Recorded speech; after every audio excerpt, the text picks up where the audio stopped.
Imaginen por un momento a un hombre de traje de $3.000, arrodillado en el suelo polvoriento de una azotea en esa, llorando como un niño mientras un señor de 60 años, con las manos manchadas de grasa y una sonrisa desdentada, le explica cómo un pedazo de metal y silicio podía salvar no solo su empresa billonaria, sino su alma perdida. Esa persona arrodillada era yo, y lo que pasó después cambió no solo mi vida, sino la historia energética de México para siempre. Mi nombre es Rodrigo Villarreal, y durante 15 años fui el directivo más poderoso de Pemex, el hombre que controlaba el flujo de petróleo de todo un país. Tenía un poder que pocos mortales pueden imaginar. Con una sola llamada podía hacer que los precios de la gasolina subieran o bajaran, podía decidir qué refinerías operaban y cuáles no, tenía acceso directo al presidente y a los hombres más ricos del continente. Era, literalmente, el zar del petróleo mexicano. Pero hoy quiero contarles una historia que jamás pensé que viviría, una historia que me enseñó que el verdadero poder no viene de los hidrocarburos, ni de las conexiones políticas, ni de los miles de millones en cuentas offshore. El verdadero poder viene de algo mucho más simple y revolucionario, la sabiduría de un hombre humilde que veía el sol no como una estrella lejana, sino como la solución energética que México había estado buscando durante décadas. Antes de continuar con la historia, tengo un pedido especial para ustedes. Escriban aquí en los comentarios de qué país y ciudad están viendo este video. Es increíble cómo historias como esta alcanzan personas en tantas partes del mundo, y quiero saber hasta dónde va a llegar este mensaje. Para entender cómo llegué a estar arrodillado en esa azotea, necesito llevarlos 3 años atrás, al momento exacto donde mi mundo perfecto comenzó a desmoronarse como un castillo de naipes en un huracán. Era un martes de octubre del 2021. Recuerdo la fecha perfectamente porque ese día recibí no una, sino 3 llamadas que cambiarían todo. La primera fue de mi asistente personal, informándome que el Consejo de Administración de Pemex había convocado una reunión de emergencia. La segunda fue de mi esposa, diciéndome que había encontrado mis cuentas bancarias en las Islas Caimán y que ya había llamado a su abogado. La tercera fue de alguien que solo se identificó como un amigo y me dijo: Rodrigo, tienes exactamente 72 horas antes de que todo salga a la luz. Esa noche no pude dormir. Me quedé en mi oficina del piso 47 de Torre Pemex, viendo la Ciudad de México extenderse como un mar de luces mientras mi mente trataba de procesar lo improcesable. Durante 15 años había jugado el juego más peligroso del mundo, el petróleo. Había hecho tratos con carteles energéticos internacionales, había movido millones en contratos fantasma, había cerrado los ojos ante operaciones que sabía que estaban al borde de la legalidad, todo en nombre del bien nacional, seamos honestos, de mi propio enriquecimiento. Pero ahora el juego se había acabado. Los organismos internacionales anticorrupción tenían documentos, tenían grabaciones, tenían testigos. Mi nombre estaba en una lista que incluía a algunos de los hombres más poderosos del mundo energético, todos involucrados en un esquema de manipulación de precios que había costado a los países latinoamericanos más de $50.000 millones en la última década. La ironía era devastadora. Durante años me había convencido a mí mismo de que era un patriota, que cada peso que desviaba a mis cuentas personales era justificado porque estaba fortaleciendo México en el mercado energético global. Me había convertido en el zar del petróleo mexicano, pero a cambio había vendido mi alma al diablo de la codicia internacional. Los siguientes meses fueron un descenso al infierno. Primero vino la investigación interna de Pemex. Luego la intervención de la Fiscalía General. Después los medios, que me pintaron como el símbolo de todo lo que estaba mal en el sector energético mexicano. Mi foto apareció en las portadas de todos los periódicos del país, siempre con esa expresión arrogante que había cultivado durante años y que ahora me parecía la cara de un extraño. Mi esposa se llevó a nuestros 2 hijos a Vancouver, donde su hermana tenía una casa. Mis cuentas bancarias fueron congeladas. Mi casa en Las Lomas fue embargada. Los amigos poderosos que había cultivado durante décadas dejaron de contestar mis llamadas de la noche a la mañana, como si tuviera una enfermedad contagiosa. Pero lo peor no era la pérdida del dinero o del estatus. Lo peor era la soledad. Cuando tienes poder real, te acostumbras a que la gente te busque, te necesite, te tema o te respete. Cuando ese poder desaparece, descubres que lo único que queda eres tú, desnudo ante el espejo, enfrentando a la persona en la que te convertiste sin darte cuenta. Me mudé a un departamento de 2 recámaras en la Colonia del Valle, un lugar que antes habría considerado indigno para mi chofer. Tenía suficiente dinero en efectivo guardado para vivir modestamente durante algunos meses, pero cada día que pasaba me sentía más vacío, más perdido, más consciente de que mi vida entera había sido una mentira construida sobre cimientos de petróleo y corrupción. Era en esos días de desesperación cuando comencé a caminar por las calles de la ciudad, algo que no había hecho en décadas. Siempre había viajado en convoy blindado, con escoltas y rutas predeterminadas. Ahora caminaba sin rumbo, descubriendo una ciudad que había ayudado a contaminar durante años pero que nunca realmente había visto. Fue durante una de esas caminatas sin destino que llegué a Nezahualcóyotl por primera vez. No tenía idea de cómo había llegado ahí, solo me había subido al metro y había viajado hasta el final de la línea, buscando estar lo más lejos posible de mi antigua vida. Neza era todo lo opuesto a mi mundo anterior: calles polvorientas, casas de autoconstrucción, gente trabajadora que luchaba cada día para salir adelante, el tipo de mexicanos a los que yo había servido en teoría pero a los que nunca había conocido la práctica. Fue ahí, perdido entre las calles de un lugar que mi antigua arrogancia habría considerado indigno, donde mi historia real estaba a punto de comenzar. La primera vez que vi a don Aurelio no le presté atención. Era solo otro señor mayor en una ciudad llena de personas trabajadoras que parecían invisibles para alguien que había vivido en las alturas del poder como yo. Estaba en su azotea, rodeado de lo que parecían pedazos de chatarra, láminas de metal, cables, baterías viejas y unos paneles que brillaban bajo el sol matutino. Llevaba 3 semanas caminando por Neza sin rumbo fijo, tratando de encontrar algo, aunque no sabía qué. Mi dinero se estaba acabando, mi situación legal empeoraba cada día, y los abogados me habían dejado claro que lo más probable era que pasara los próximos 10 años en prisión. Estaba, literalmente, en el fondo del pozo. Esa mañana de diciembre había decidido caminar hasta que mis piernas no pudieran más. Necesitaba castigarme, necesitaba sentir dolor físico para distraerme del dolor emocional que me estaba consumiendo.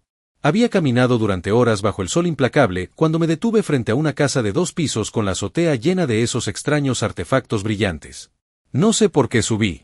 Tal vez era curiosidad, tal vez era desesperación, tal vez era el instinto suicida de alguien que ya no tenía nada que perder. Toqué la puerta y una voz me gritó desde arriba: «Pásele, joven, acá ando». Don Aurelio Hernández tenía 62 años, manos callosas de toda una vida de trabajo, y una sonrisa que parecía iluminar más que todos sus paneles solares juntos. Llevaba una playera desteñida de los Pumas, pantalones de mezclilla remendados, y unos zapatos que habían visto mejores décadas. Pero sus ojos tenían una luz que yo había perdido hacía mucho tiempo. «¿Se le ofrece algo, joven?», me preguntó mientras soldaba algo que parecía imposiblemente complejo. No me había reconocido, lo cual era un alivio después de meses de ser señalado en la calle. «Solo curiosidad», le respondí. «¿Qué es todo esto?». Se rió con una carcajada genuina que me hizo recordar cómo sonaba la felicidad. «Esto, mi amigo, es el futuro. Esto es como le robamos energía al sol para que no nos cobren luz». Durante las siguientes 4 horas, don Aurelio me explicó su mundo. Había sido electricista durante 30 años, trabajando para CFE hasta que lo jubilaron. Pero en lugar de sentarse a ver televisión como muchos de sus colegas, había desarrollado una obsesión por lo que él llamaba energía libre del cielo. Había empezado construyendo paneles solares caseros con materiales reciclados. No tenía educación universitaria, no había tomado cursos de ingeniería energética, no tenía acceso a laboratorios sofisticados. Solo tenía curiosidad, persistencia, y 3 décadas de experiencia trabajando con electricidad. Lo que había logrado era extraordinario. Su casa funcionaba completamente con energía solar. No solo eso, sino que había desarrollado un sistema de almacenamiento usando baterías de autos desechados que podía guardar energía durante días nublados. Su factura de luz había sido de 0 pesos durante los últimos 5 años. Pero eso no era lo más impresionante. Lo más impresionante era que había compartido su conocimiento con más de 200 familias en Neza. Había creado una red informal de instaladores solares caseros que estaban reduciendo los costos de electricidad en toda la zona. Familias que antes pagaban 1.500 pesos mensuales de luz, ahora pagaban 300 o menos. ¿Sabe cuál es el problema con ustedes los de arriba?, me preguntó mientras ajustaba un inversor que había construido con sus propias manos. No sabía quién era yo, pero algo en mi manera de hablar le había revelado mi origen privilegiado. ¿Cuál?, pregunté, genuinamente curioso por la perspectiva de alguien tan distinto a mí. Que siempre buscan soluciones complicadas para problemas sencillos. El sol sale todos los días, gratis, regalado por Dios. Pero ustedes prefieren buscar petróleo abajo de la tierra, contaminar el aire, pelear con otros países, crear monopolios. ¿Por qué no mejor aprovechamos lo que ya tenemos arriba? Sus palabras me pegaron como un puño en el estómago. Durante 15 años había sido parte de una industria que extraía recursos finitos del subsuelo, que generaba fortunas para unos pocos mientras contaminaba el aire que respiraban millones. Había justificado todo en nombre de la seguridad energética nacional, pero aquí estaba un señor jubilado que había encontrado la verdadera seguridad energética en su propia azotea. Don Aurelio, le pregunté, ¿usted cree que esto se podría hacer en gran escala? Para todo el país. Se quedó pensativo por un momento, mientras limpiaba sus herramientas con un trapo que había visto mejores días. Mire, joven, México tiene más sol que casi cualquier país del mundo. Si cada casa tuviera lo que yo tengo aquí, CFE tendría que bajar sus precios porque nadie necesitaría comprarles tanta electricidad. Pero eso no le conviene a los que controlan el negocio energético, ¿verdad? Tenía razón. Absolutamente razón. Durante mis años en Pemex, había participado en docenas de reuniones donde se discutían las amenazas de la energía renovable. No las veíamos como oportunidades para el país, sino como amenazas para nuestro modelo de negocios. Habíamos usado nuestro poder político para frenar inversiones en energías limpias, para mantener subsidios a los combustibles fósiles, para proteger un sistema que nos enriquecía a nosotros pero que empobreció energéticamente a México. Esa noche regresé a mi departamento en Del Valle con la cabeza dándome vueltas. Por primera vez en meses, no estaba pensando en mis problemas legales o en mi futuro incierto. Estaba pensando en don Aurelio y en su revolución silenciosa en las azoteas de Nesa. Comencé a investigar. Usé mi laptop y mi conexión a Internet para adentrarme en un mundo que había ignorado completamente durante mi carrera. Descubrí que México tenía uno de los potenciales solares más altos del mundo, pero que apenas el 2% de nuestra electricidad venía de fuentes solares. Descubrí que países con menos sol que nosotros, como Alemania, habían logrado que más del 40% de su energía fuera renovable. Descubrí que había una razón por la cual México estaba tan atrasado en energías renovables: la resistencia sistemática de los carteles energéticos, tanto nacionales como internacionales, que veían la democratización energética como una amenaza existencial a sus ganancias. Y fue entonces cuando entendí que don Aurelio no era solo un jubilado creativo con paneles solares. Era un revolucionario que había encontrado la clave para liberar a México de la dependencia energética externa y de la corrupción interna que había dominado el sector durante décadas. Pero también entendí algo más siniestro: que personas como yo, y las organizaciones para las que había trabajado, éramos los principales obstáculos para que la revolución de don Aurelio se extendiera a todo el país. Regresé a casa de don Aurelio al día siguiente, y al siguiente, y al siguiente. Me había convertido en su sombra, absorbiendo conocimientos que jamás había imaginado que existían. Aprendí sobre voltajes y amperajes, sobre inversores y reguladores, sobre ángulos de inclinación y eficiencia energética. Pero más importante, aprendí sobre una filosofía completamente opuesta a todo lo que había creído durante mi carrera. Don Aurelio no veía la energía como un negocio, sino como un derecho. No buscaba crear monopolios, sino democratizar el acceso. No pensaba en ganancias trimestrales, sino en sostenibilidad generacional. Era todo lo opuesto a la mentalidad que había dominado mi vida durante 15 años. Después de 2 semanas de aprendizaje intensivo, tomé una decisión que cambiaría todo. Le propuse a don Aurelio crear una fundación que pudiera llevar su tecnología y conocimiento a todo México. Tenía contactos, tenía conocimiento del sistema, y aunque mi reputación estaba destruida, aún conservaba algunas conexiones que podrían ser útiles. ¿Y usted por qué me quiere ayudar, joven?, me preguntó con esa directness que caracterizaba todas nuestras conversaciones.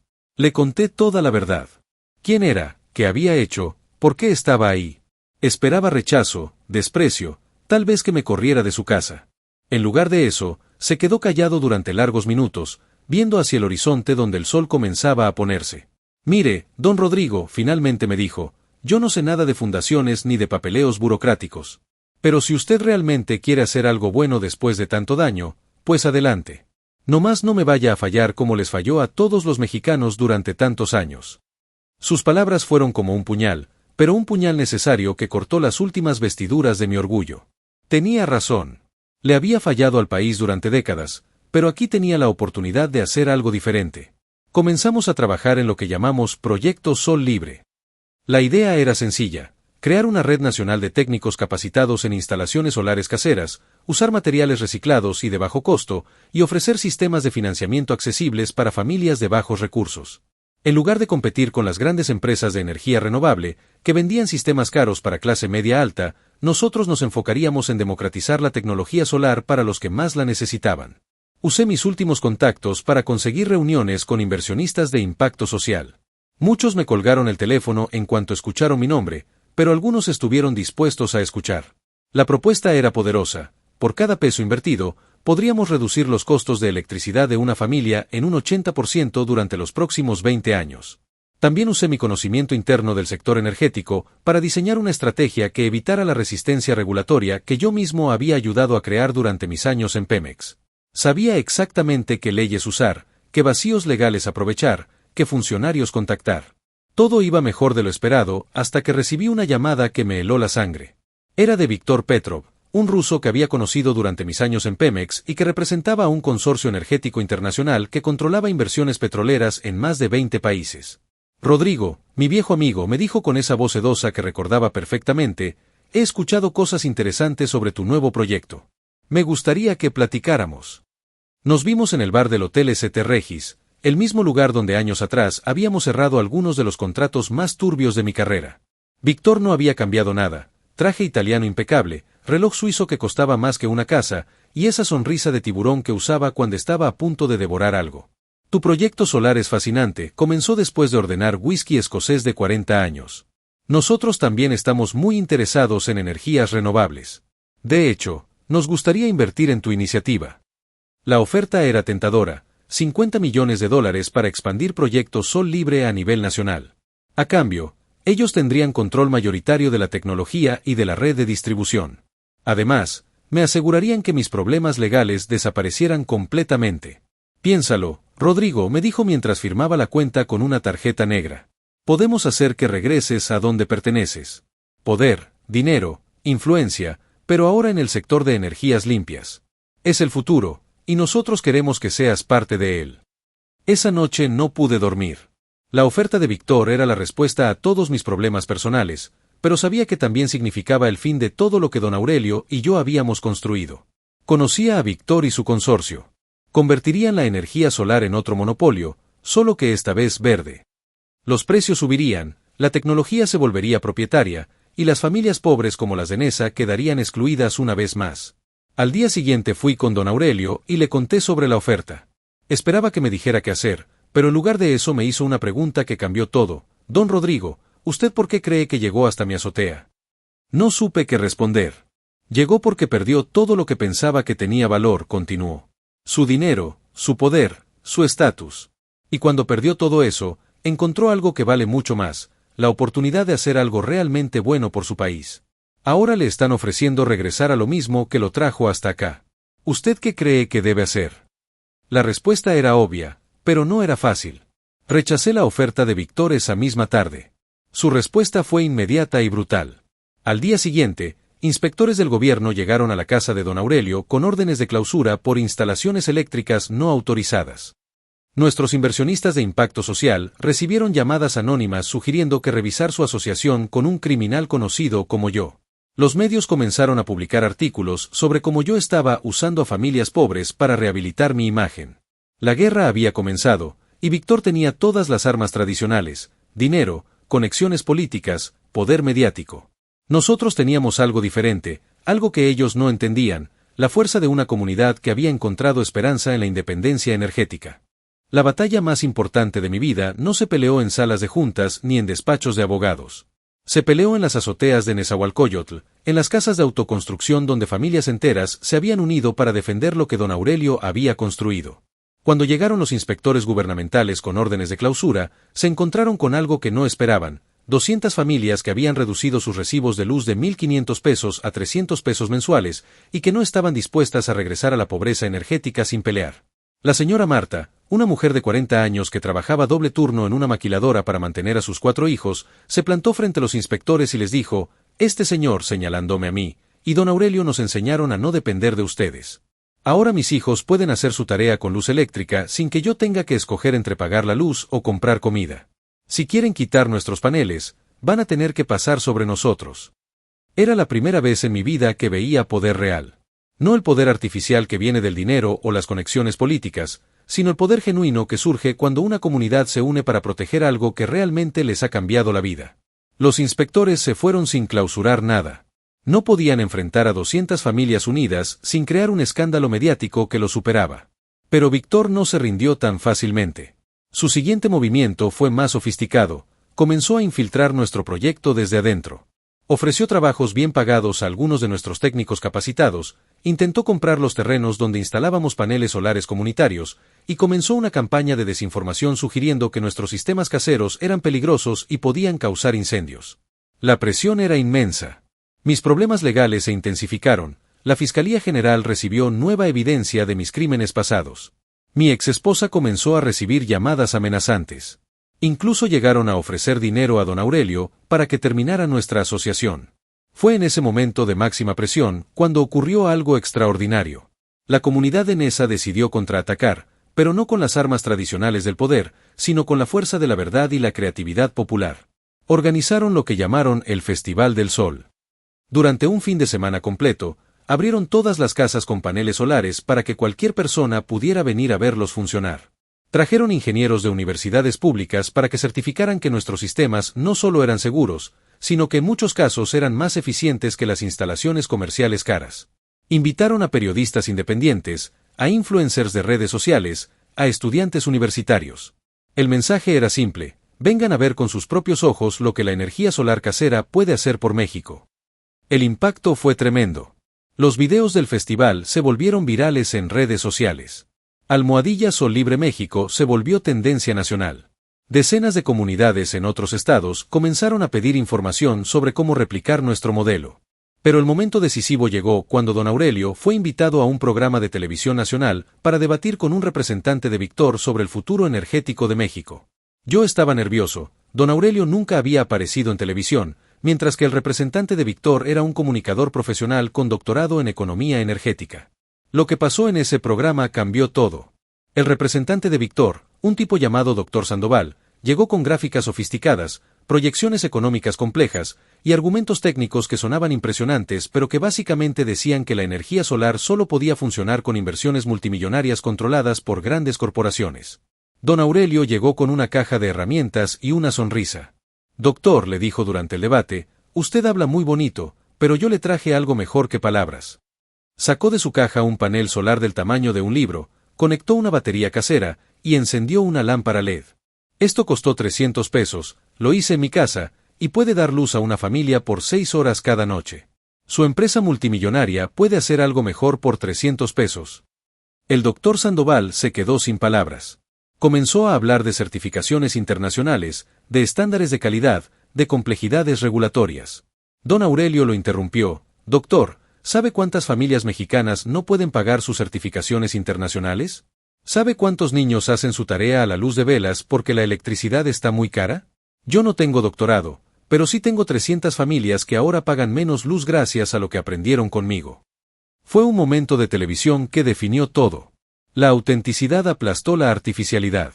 La sabiduría práctica venció a la retórica corporativa. David había vencido a Goliat sin siquiera levantar la voz. A la semana siguiente, 3 secretarios de Estado me contactaron para discutir cómo el gobierno podría apoyar la expansión de Proyecto Sol Libre.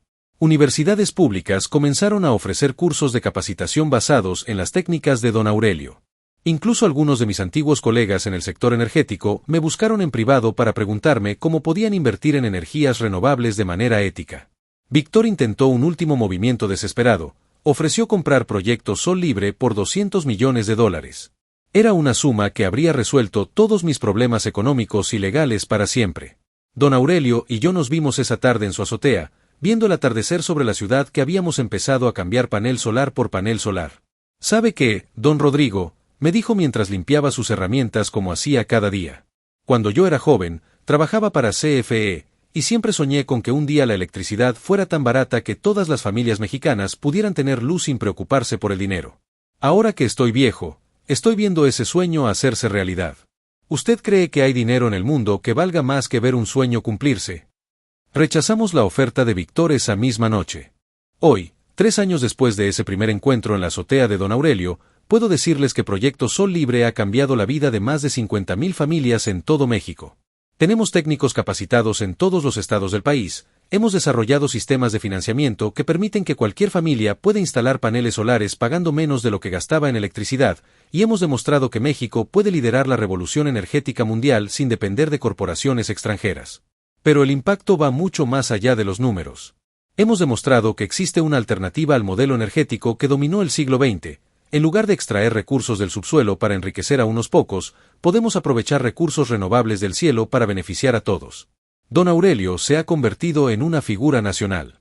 Lo han invitado a conferencias internacionales sobre energías renovables, universidades de todo el mundo estudian sus métodos, y el gobierno mexicano lo ha nombrado asesor especial para el desarrollo de políticas de energía solar democratizada.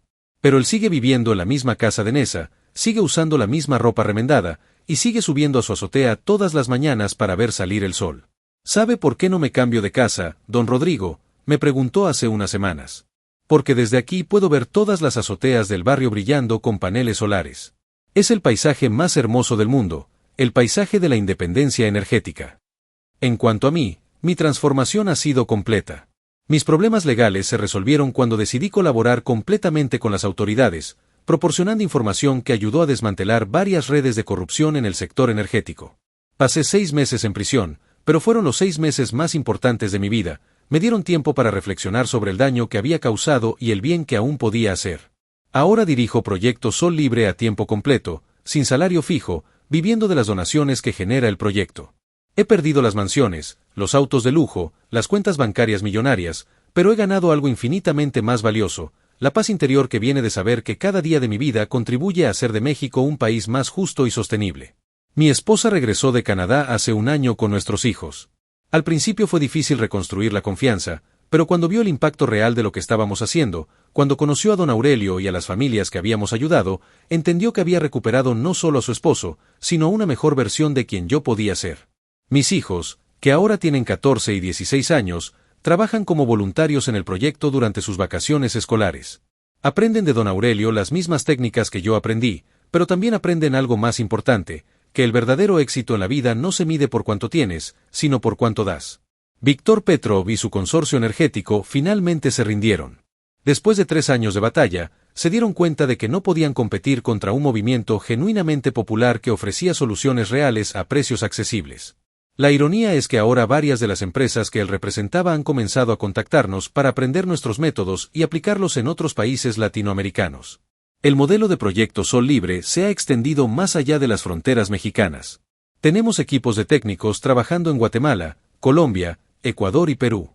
En cada país adaptamos la tecnología a las condiciones locales, pero mantenemos los mismos principios: democratización del acceso energético, uso de materiales locales y reciclados, capacitación comunitaria y precios que la gente realmente puede pagar. Las grandes corporaciones energéticas que antes veían las energías renovables como una amenaza, ahora han comenzado a adoptar algunos de nuestros métodos. No por bondad, sino porque se dieron cuenta de que el futuro energético pertenece a quien pueda ofrecer soluciones descentralizadas y accesibles. Hemos demostrado que es posible tener ganancias justas sin explotar a las comunidades más vulnerables. Pero tal vez el cambio más importante ha sido cultural. En todo México, la gente ya no ve la electricidad como un servicio que debe aceptar pasivamente al precio que le cobren. Ahora saben que tienen alternativas, que pueden ser parte activa de su independencia energética. Hemos cambiado la mentalidad nacional sobre qué es posible en términos de sostenibilidad energética. Don Aurelio, que ahora tiene 65 años, sigue siendo la inspiración de todo el movimiento. Ha capacitado personalmente a más de 3.000 técnicos en energía solar, ha visitado más de 500 comunidades rurales, y ha demostrado que la sabiduría no viene de títulos universitarios, sino de la combinación entre conocimiento práctico y generosidad genuina. ¿Sabe cuál ha sido mi mayor satisfacción en todo esto, don Rodrigo?, me preguntó la semana pasada mientras instalábamos paneles en una escuela rural de Oaxaca. Ver cómo niños que antes hacían su tarea con velas ahora pueden estudiar hasta tarde con luz eléctrica. Cada niño que puede estudiar mejor gracias a nuestros paneles es un futuro científico, un futuro maestro, un futuro líder que va a hacer que México sea mejor. Hoy Proyecto Sol Libre genera más de 500 empleos directos y más de 5.000 empleos indirectos. Hemos reducido las emisiones de CO2 de México en el equivalente a sacar 100.000 autos de circulación cada año. Hemos ahorrado a las familias mexicanas más de 2.000 millones de pesos en costos de electricidad. Pero las estadísticas no cuentan la historia completa. La historia completa está en la sonrisa de la señora Marta cuando me dice que sus hijos ahora pueden tener refrigerador sin preocuparse por el recibo de luz. Está en el orgullo de don Aurelio cuando ve que técnicos que él capacitó ahora están capacitando a otros. Está en la carta que recibí la semana pasada de un joven de Chiapas que me decía: gracias a ustedes, mi comunidad ya no depende del exterior para tener electricidad. Somos libres. Esta historia que les he contado no es solo mi historia, ni la historia de don Aurelio. Es la historia de lo que puede pasar cuando alguien que tuvo poder para hacer daño decide usar su experiencia para hacer el bien. Es la historia de cómo la sabiduría popular puede ser más poderosa que todos los recursos corporativos del mundo. Es la historia de cómo México puede liderar la revolución energética global sin perder su alma en el proceso. Pero sobre todo, es la historia de esperanza. Esperanza de que no importa qué tan poderosos sean los intereses que se oponen al cambio, siempre habrá personas como don Aurelio que encuentren maneras de hacer que la vida sea mejor para todos. Y esperanza de que personas como yo, que cometimos errores terribles en el pasado, todavía podemos contribuir a construir un futuro más justo. Cada mañana, cuando subo a la azotea de mi nueva casa en Nesa, sí, me mudé a vivir cerca de don Aurelio, veo el sol salir sobre un paisaje transformado. Miles de azoteas brillan con paneles solares caseros. Niños van a escuelas que funcionan con energía limpia. Familias enteras han salido de la pobreza energética gracias al conocimiento que un señor jubilado decidió compartir en lugar de guardar para sí mismo. Y cada mañana me recuerdo a mí mismo que el verdadero poder no viene de controlar recursos naturales, sino de liberar el potencial humano. No viene de acumular riqueza, sino de crear oportunidades para que otros prosperen. No viene de estar arriba de los demás, sino de levantar a los demás para que puedan estar a tu altura. El zar del petróleo murió en esa azotea de Nesa hace 3 años. En su lugar nació alguien diferente, un mexicano común y corriente que aprendió que el sol sale todos los días, gratis, para todos, y que nuestra única responsabilidad es ser lo suficientemente inteligentes y generosos para aprovecharlo. Don Aurelio tenía razón desde el principio, siempre buscamos soluciones complicadas para problemas sencillos. El sol está ahí arriba, esperando. La tecnología existe. La gente está dispuesta. Lo único que falta es la voluntad de cambiar un sistema que beneficia a pocos por uno que beneficie a todos.